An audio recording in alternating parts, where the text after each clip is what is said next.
Good morning students, welcome back to Empowering Indian Youth channel. And in this video we are going to see Parliament. Parliament is a very important topic for mains and prelims. In prelims you get minimum at least one question each and every year and maximum 2 to 3 question each and every year in prelims and substantial questions in mains in paper second. Then now we are going to start introduction of Parliament. The Parliament is the legislative organ of the Union government. What is meant by, then question arises, what is meant by legislative organs? Parliament का मुख्य काम क्या है कि देश के लिए कायदे कानून बनाना. तो पार्लियामेंट किस विषय पर, कौन से सब्जेक्ट पे कायदे बना सकती है? तो पार्लियामेंट जो यूनियन लिस्ट है उस लिस्ट पे एक्सक्लूसिवली कानून बना सकती है और जो रेसिड्यूरी पावर्स है उसके ऊपर भी एक्सक्लूसिवली पार्लियामेंट कायदे बना सकती है. रेसिड्यूरी पावर्स मीन्स जो 3 लिस्ट है उसमें कोई मेंशन किया वाला नहीं. 3 लिस्ट कौन से है? पहली यूनियन लिस्ट है, उसके ऊपर एक्सक्लूसिवली पावर पार्लियामेंट का है कायदे बनाने का. दूसरी है जो स्टेट लिस्ट है, उसके ऊपर स्टेट कायदे बनाते हैं exclusively, but in some special circumstances when Rajya Sabha passes resolution to that effect parliament भी लॉ बना सकती है. ठीक है. और जो थर्ड लिस्ट है, जो कंकरेंट लिस्ट है, कंकरेंट लिस्ट पे स्टेट्स भी लॉ बना सकते हैं और पार्लियामेंट भी लॉ बना सकती है. और दोनों के बीच कन्फ्लिक्ट होता है अगर दो सेंट्रल लॉ और स्टेट लॉ में, तो सेंट्रल का जो लॉ बनाने वाला है वो प्रिवेल करता है स्टेट के लॉ के ऊपर. और इन 3 सूचियों के बावजूद एक जो कौन से सब्जेक्ट मेंशन नहीं किए वाले हैं, जैसे कि नए कौन से भी सब्जेक्ट हो सकते हैं, तो उसके ऊपर पार्लियामेंट लॉ बना सकती है. तो ये मुख्य काम है पार्लियामेंट का, लॉ बनाने का. और उसके आगे देखते हैं the parliamentary form of government is also known as Westminster model of government. Then question arises what is mean by Westminster model of government. Westminster एक सिटी है, ब्रिटेन में है, और जहाँ पे ब्रिटेन की पार्लियामेंट स्थित है. और जो पार्लियामेंटरी फॉर्म ऑफ गवर्नमेंट है वहाँ पे ओरिजिनेट हुआ है, इसलिए उस सिटी के नाम से भी जाना जाता है. उसे पार्लियामेंटरी फॉर्म ऑफ गवर्नमेंट को क्या बोलते हैं? वेस्टमिनिस्टर मॉडल ऑफ गवर्नमेंट भी बोलते हैं. फ्रेंड्स आगे देखते हैं. Article 79 to 122 in part 5 of the constitution deal with the organisation, composition, duration, officers, procedures, privileges, powers and so on of the parliament. Parliament के जो ऑफिसर्स है, प्रिविलेजेस है, पावर्स है, article 79 to 120 in part 5 of the constitution सब कुछ दिए वाला है. और तो जैसे कि ऑफिसर्स में स्पीकर्स आता है, डेप्यूटी स्पीकर्स आता है, चेयरमैन आता है राज्यसभा का, और डेप्यूटी चेयरमैन होता है, और बहुत सारे ऑफिसर्स होते हैं. उसके बारे में सब कुछ article 79 to 122 in part 5 of the constitution parliament के बारे में दिए गया वाला है. नेक्स्ट देखते हैं supremacy of the British parliament. What is mean bye supremacy of British parliament. तो ब्रिटिश पार्लियामेंट सुप्रीम है और जो इंडियन पार्लियामेंट है सुप्रीम नहीं है. इंडिया की जो पार्लियामेंट्री डेमोक्रेसी है तो हमने बोरो किया है कहाँ से? ब्रिटेन से बोरो किया है. लेकिन there is a difference between Indian parliamentary system and then British parliamentary system, क्योंकि हमने एग्जैक्ट कॉपी नहीं किया वाला है, कुछ चेंजेस हमारे हिसाब से किए वाले. जैसे कि ब्रिटेन की पार्लियामेंट सुप्रीम है और इंडिया की पार्लियामेंट सुप्रीम नहीं है. तो इंडिया की पार्लियामेंट सुप्रीम क्यों नहीं है? इसके पीछे बहुत सारे रीजन्स है. पहला रीजन्स है ये इंडिया का जो कॉन्स्टिट्यूशन है रिटन कॉन्स्टिट्यूशन है, ब्रिटेन का कॉन्स्टिट्यूशन रिटन कॉन्स्टिट्यूशन नहीं है. इसलिए अगर पार्लियामेंट को कुछ भी करना होता है तो कॉन्स्टिट्यूशन को देखना पड़ता है, और कॉन्स्टिट्यूशन के हिसाब से ही अमेंडमेंट या लॉ बना सकती है. ब्रिटेन में रिटन कॉन्स्टिट्यूशन नहीं है, जो पार्लियामेंट बोलेगी वही लॉ बनेगा. दूसरी बात है कि इंडियन जुडिशरी एक्टिव जुडिशरी है, और इंडियन जुडिशरी यानी कि सुप्रीम कोर्ट और हाई कोर्ट के पास मोस्ट इंपॉर्टेंट पावर क्या है? जुडिशियल रिव्यू का पावर है. इंडियन जुडिशरी यानी कि supreme court, high court judicial review का पावर यूज करके कोई सा भी लॉ अगर पार्लियामेंट में बना दिया है तो उसे खारिज कर सकती है by using judicial review power. और इंडियन जुडिशरी जो है इनोवेटिव जुडिशरी है, बहुत सारे नए नए तरीके निकालती है. जैसे कि सुप्रीम कोर्ट ने इन केशवानंद भारती 1973 एक बेसिक स्ट्रक्चर डॉक्ट्रिन निकाली है. बेसिक स्ट्रक्चर एंड डॉक्ट्रिन से क्या कर सकती है? अगर पार्लियामेंट अमेंडमेंट बनाती है तो कौन सी अमेंडमेंट बनाती है, अगर बेसिक स्ट्रक्चर को हैम्पर करती है तो उसे भी खारिज कर सकती है. देखो दोस्तों, दोनों जुडिशियल रिव्यू का जो पावर है, पार्लियामेंट जुडिशियल रिव्यू कर सकती है लॉज के बारे में, अगर लॉज के बारे में, और बेसिक स्ट्रक्चर एंड डॉक्ट्रिन का यूज़ कब कर सकती है? जब कॉन्स्टिट्यूशनल अमेंडमेंट के बारे में. दोनों में जो डिफरेंस है आपको बहुत लोग कंफ्यूज हो सकते हैं. बेसिक स्ट्रक्चर एंड डॉक्ट्रिन किसके लिए है? अमेंडमेंट के लिए, कॉन्स्टिट्यूशनल अमेंडमेंट के लिए, और जुडिशियल रिव्यू किसके लिए, लॉज के लिए। जुडिशियल रिव्यू किसका कर सकते हैं, लॉज का ही जुडिशियल रिव्यू कर सकती है पार्लियामेंट। और डीलोम जो है, डीलोम के स्टेटमेंट में देखते हैं what is mean by British parliament, supremacy of British parliament. तो डीलोम ने कहा था British parliament can do everything except make a man a woman and woman a man. तो इस बात से पता चल सकता है कि ब्रिटिश पार्लियामेंट कितनी पावरफुल है और सुप्रीम है। तो क्या कहता है डीलोम कि ब्रिटिश पार्लियामेंट कुछ भी कर सकते हैं सिवाय क्या, आदमी को औरत और औरत को आदमी बनाने के सिवाय कुछ भी कर सकती है। I repeat, British parliament can do everything except make a man a woman and woman a man.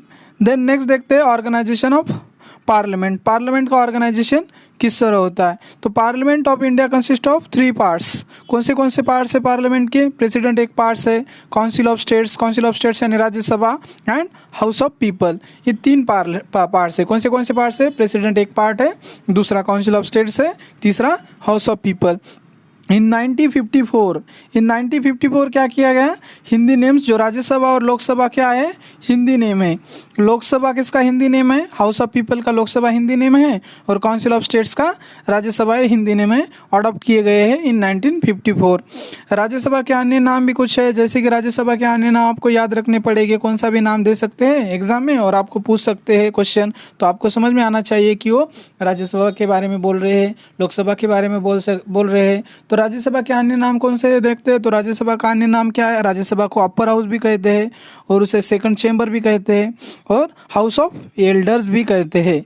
और ये राज्यसभा के कौन से नाम है, एक मोस्ट इंपॉर्टेंट क्या है, काउंसिल ऑफ स्टेट्स बोलते हैं, दूसरा हिंदी नेम राज्यसभा है, और बाकी के इंग्लिश नेम क्या है, अपर हाउस भी बोलते हैं उसे, सेकंड चेंबर भी बोलते हैं, और हाउस ऑफ एल्डर्स। ये आपको नाम याद रखने होंगे। अब लोकसभा के बारे में देखते हैं। लोकसभा का इंग्लिश नेम क्या है, हाउस ऑफ पीपल है, और दूसरा हिंदी नेम लोकसभा है, और बाकी के लोअर हाउस भी कहा जाता है, और फर्स्ट चेंबर और पॉपुलर हाउस भी कहा जाता है किसे, लोकसभा को। आगे देखते हैं, the Rajya Sabha represent the states and union territories of the Indian union while the Lok Sabha represents people of India as a whole. Rajya Sabha क्या करती है, स्टेट्स एंड यूनियन टेरिटरीज को रिप्रेजेंट करती है, और पीपल को कौन रिप्रेजेंट करता है, लोकसभा पीपल को रिप्रेजेंट करता है। आगे देखते हैं, president of India is not a member of either house of parliament and does not sit in the parliament. तो प्रेसिडेंट क्या है, president is not member of either, MP नहीं है, president is not an member of parliament and does not sit in the parliament. Okay, तो क्या है, president of India is not a member of either house of parliament and does not sit in the parliament to attend its meetings. He is an क्या है, he is an integral part of parliament. This is because a bill passed by both the houses of parliament cannot become law without the president assents. President यहाँ पे एक बात आपने याद रखनी होगी, क्योंकि आपको बहुत सारे लड़कों को कंफ्यूजन होता है।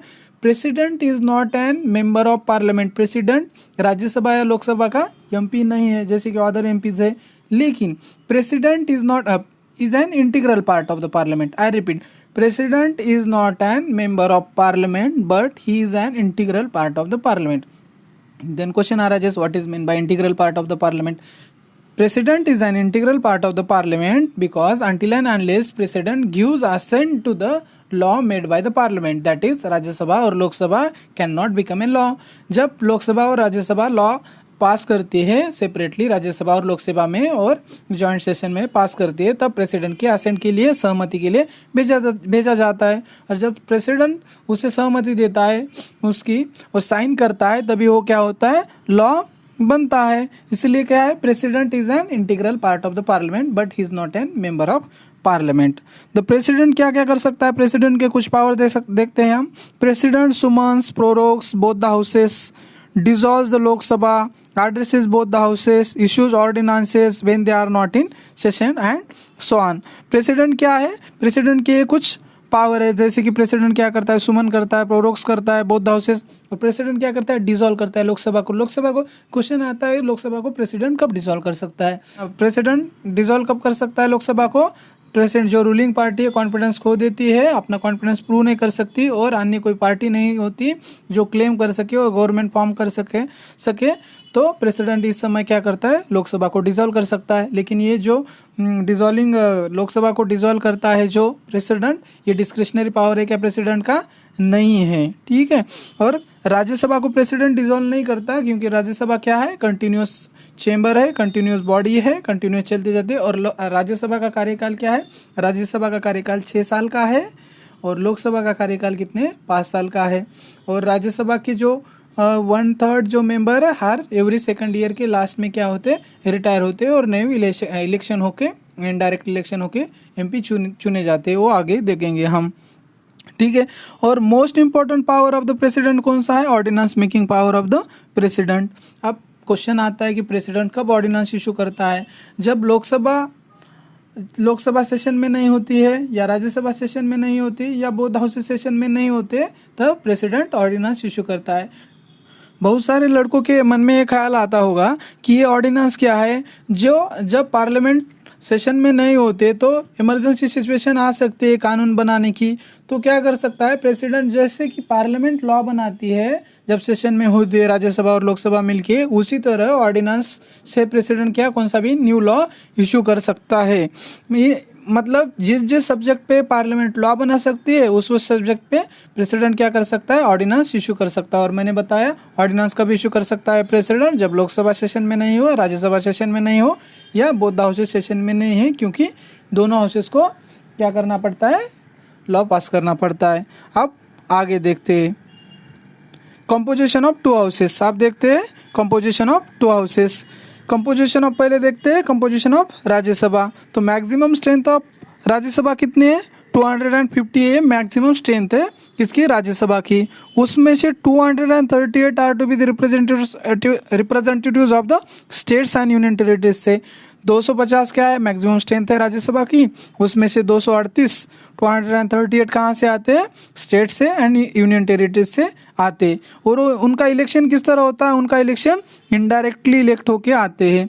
और जो 12 मेंबर बाकी बचे वाले होते हैं वो क्या करता है, प्रेसिडेंट नॉमिनेट करता है। किसे नॉमिनेट करता है वो आगे देखेंगे, ठीक है। The 4th schedule of the constitution deals with the allocation of seats in the Rajya Sabha to the states and union territories. जो 4th शेड्यूल में है, तो 4th शेड्यूल में किस तरह राज्यसभा में जो एमपीज आते हैं उसके बारे में दिया है। तो इंडिया में है ना, जो पॉपुलेशन के हिसाब से एमपीज आते हैं, इसका मतलब कि जिस राज्य की पॉपुलेशन सबसे ज़्यादा है उस राज्य से ज़्यादा एमपी आते हैं। यानी कि इंडिया में किस राज्य की सबसे ज़्यादा पॉपुलेशन है, ऑफकोर्स उत्तर प्रदेश की पॉपुलेशन सबसे ज़्यादा है, तो उत्तर प्रदेश से सबसे ज़्यादा एमपी आते हैं राज्यसभा में। जैसे कि कितने आते हैं MP, 31 MP, 31 MP Uttar Pradesh से राज्यसभा में आते हैं। और सेकंड मोस्ट पॉपुलर स्टेट कौन सा है, महाराष्ट्र है। तो महाराष्ट्र से कितने आते हैं, 19 एमपीज आते हैं राज्यसभा में। और जैसे कि बहुत सारे छोटे छोटे राज्य है, जैसे कि गोवा है, सिक्किम है, त्रिपुरा है, नागालैंड है, मेघालय है, मिजोरम है, ये बहुत सारे राज्य छोटे हैं, उनका पॉपुलेशन बहुत कम है, तो उनके मेंबर्स एक ही मेंबर आता है राज्यसभा में। कितने मेंबर आते हैं छोटे राज्यों से, जैसे कि नागालैंड, त्रिपुरा, मिजोरम, सिक्किम, तो एक ही मेंबर आता है। तो अब आगे देखते हैं the representation of states in Rajya Sabha. आप स्टेट्स किस तरह रिप्रेजेंट करते हैं राज्यसभा में, ठीक है। The representatives of states elected by the elected members of state legislative assemblies. तो जो राज्यसभा में मेंबर्स आते हैं तो उन्हें कौन इलेक्ट करके देता है, जो एमएलएज होते हैं, मेंबर ऑफ लेजिस्लेटिव असेंबलीज, तो एमएलए इलेक्ट करके देते हैं जो असेंबलीज के, ठीक है। और उसके बावजूद कुछ राज्यों में क्या होते हैं, विधान परिषद, ये असेंबली को क्या बोलते हैं, विधानसभा बोलते हैं। और जो विधान परिषद मतलब काउंसिल होते हैं, जैसे कि राज्यसभा होती है, स्टेट काउंसिल बोलते हैं विधान परिषद को। जैसे कि राज्यसभा होती है वैसे विधान परिषद होती है स्टेट्स में, और जैसे कि लोकसभा होती है वैसे असेंबली होती है।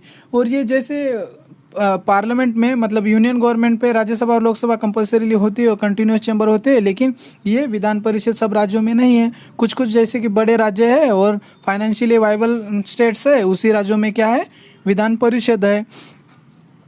और विधान परिषद का उतना महत्व नहीं जितना कि राज्यसभा का है। तो आपके मन में ख्याल आ सकता है कि कौन से राज्यों में विधान परिषद है, जैसे कि महाराष्ट्र में है, यूपी में है, कर्नाटका में है, तेलंगाना में है, आंध्र प्रदेश में है। इन राज्यों में क्या है, विधान परिषद है। और विधान परिषद को बर्खास्त भी किया जा सकता है परमानेंटली, ठीक है। और बहुत सारे राज्यों में किया गया है, तमिलनाडु में किया है, मध्य प्रदेश में किया है, बहुत सारे राज्यों ने बनाया है, और बना भी सकते हो, बर्खास्त भी कर सकते हो।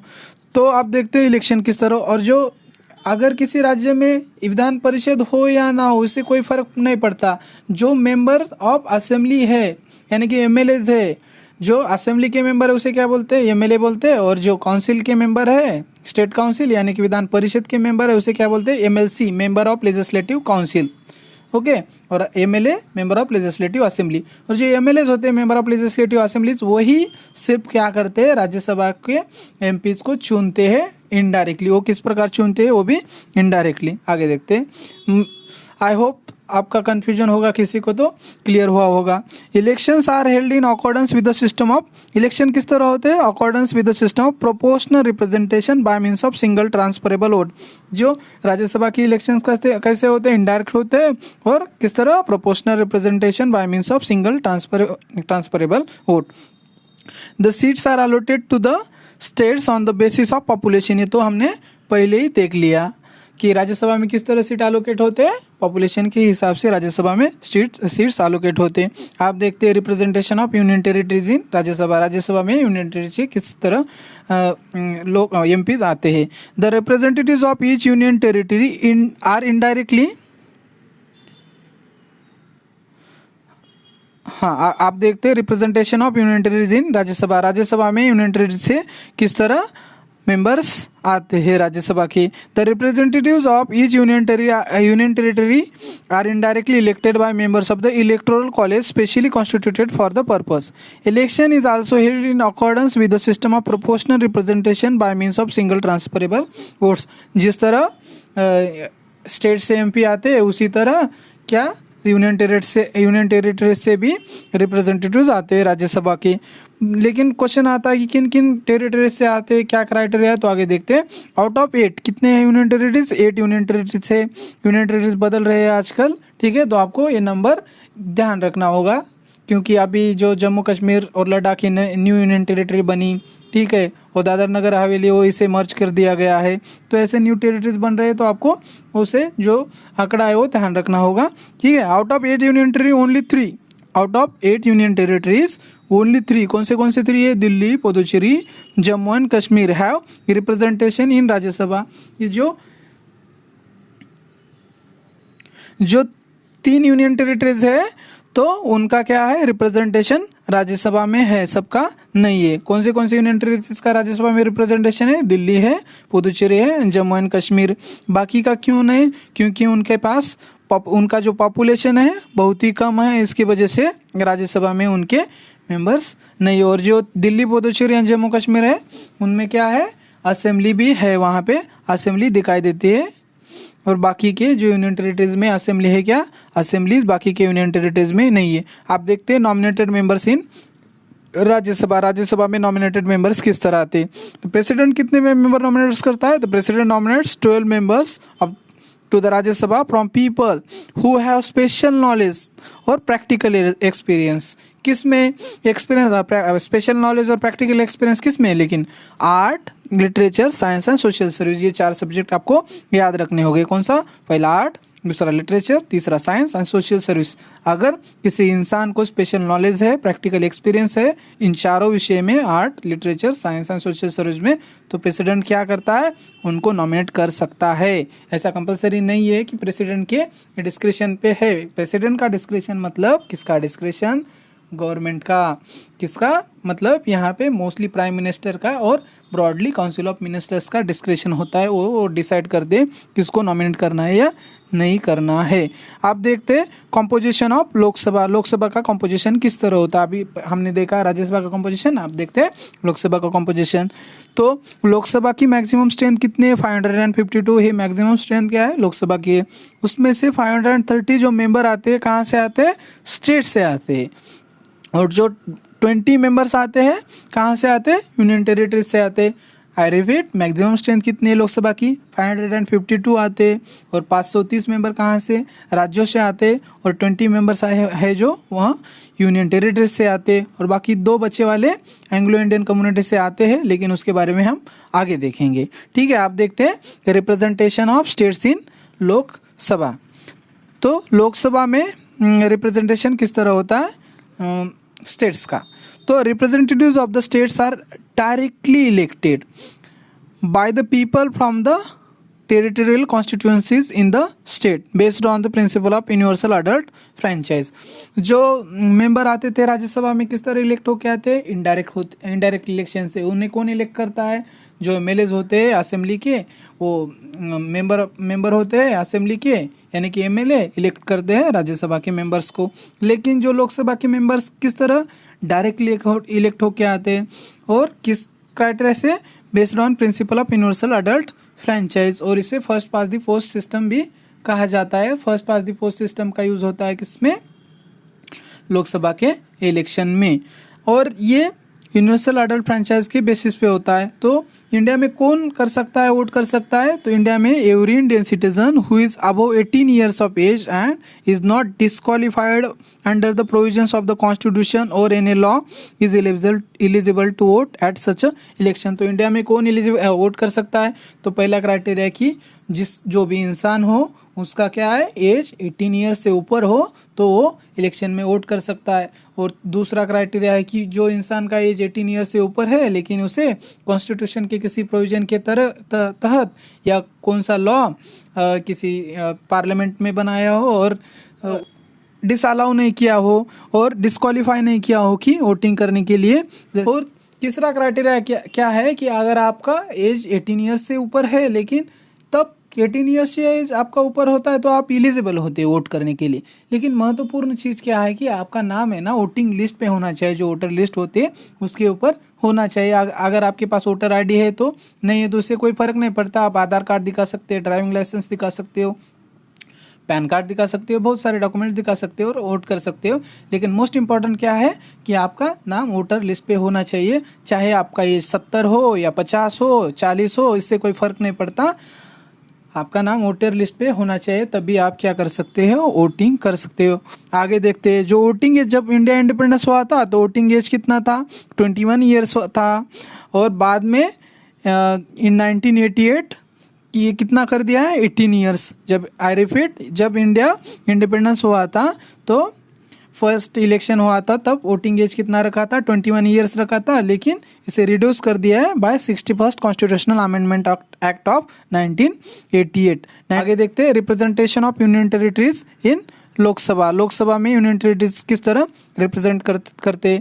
तो constitution has empowered the parliament, किसे एम्पावर किया है, पार्लियामेंट को, to prescribe the manner of choosing the representatives of the union territories in Lok Sabha. तो किसने, कॉन्स्टिट्यूशन ने एम्पावर किया है पार्लियामेंट को, तुम प्रिस्क्राइब करो मैनर किस तरह आप रिप्रेजेंटेटिव्स लेना चाहते हैं यूनियन टेरिटरी से लोकसभा में। तो पार्लियामेंट ने क्या किया, आगे देखते हैं। Accordingly the parliament has enacted the union territories direct election to the house of people. House of people यानी कि हाउस ऑफ पीपल मतलब क्या है, हाउस ऑफ पीपल मतलब लोकसभा।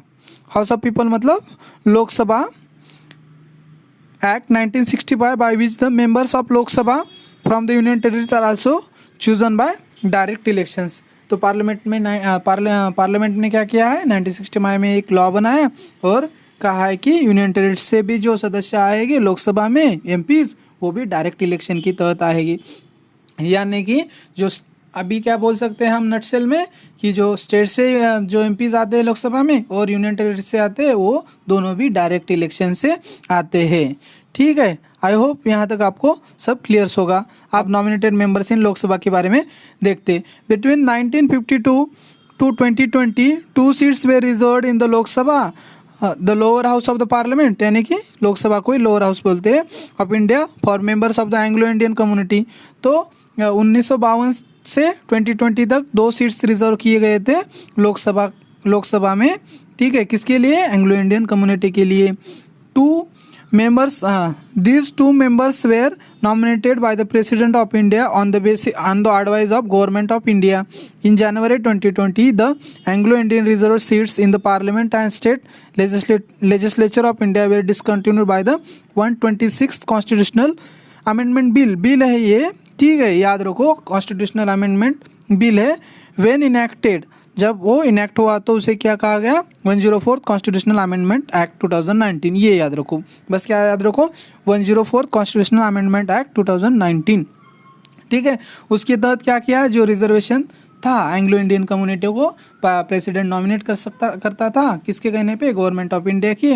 लोकसभा में 2 मेंबर्स हो, उसे खारिज किया गया है। अभी जो करंटली लोकसभा है उसमें एंग्लो इंडियन कम्युनिटी से 2 सदस्य आते हैं क्या? नहीं, उसके पहले जो लोकसभा बनी थे सभी लोकसभा में एंग्लो इंडियन कम्युनिटी से 2 मेंबर आते थे। उसके बावजूद जो स्टेट असेंबली होती है उसमें एक एंग्लो इंडियन कम्युनिटी से मेंबर नॉमिनेट किया जाता था, वो भी उसे खारिज किया है। यानी कि अभी लोकसभा में कोई भी मेंबर नॉमिनेट नहीं होता था। पहले लोकसभा में 2 मेंबर नॉमिनेट किए जाते थे एंग्लो इंडियन कम्युनिटी से, और राज्यसभा में 12 किए जाते थे, जो कि मैंने आर्ट, लिटरेचर, साइंस ये बताया, प्रैक्टिकल नॉलेज और स्पेशल एक्सपीरियंस हो। तो अभी राज्यसभा में 12 मेंबर जो नॉमिनेट करते हैं प्रेसिडेंट वो करता है, लेकिन लोकसभा में अभी किसी को भी नॉमिनेट नहीं किया जाता। यानी कि लोकसभा में अभी जो बचे वाले जो सभी मेंबर्स है तो स्टेट्स और यूनियन टेरिटरी से डायरेक्ट इलेक्शन से आते हैं।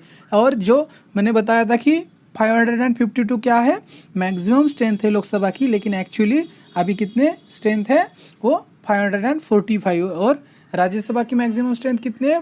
250 है, लेकिन एक्चुअल अभी करंट स्ट्रेंथ क्या है? 245 ये राज्यसभा की स्ट्रेंथ है।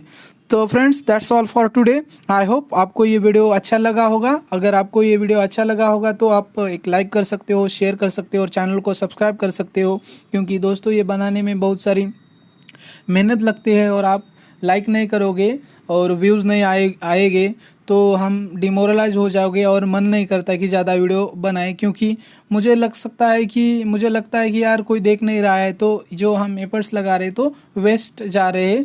इसलिए आपको लगता है कि हम वीडियो बनाए बहुत सारे टॉपिक्स पे, जिनको आपको लगता है कि जिन टॉपिक को आपको वीडियो देखना, मतलब कंसेप्ट क्लियर करना हो, क्या पढ़ना चाहते हो, वो कुछ भी शेयर कर सकते हो, कमेंट बॉक्स में लिख सकते हो, और मैं उस टॉपिक पर ज़रूर वीडियो बनाने की कोशिश करूँगा। Thanks for watching video।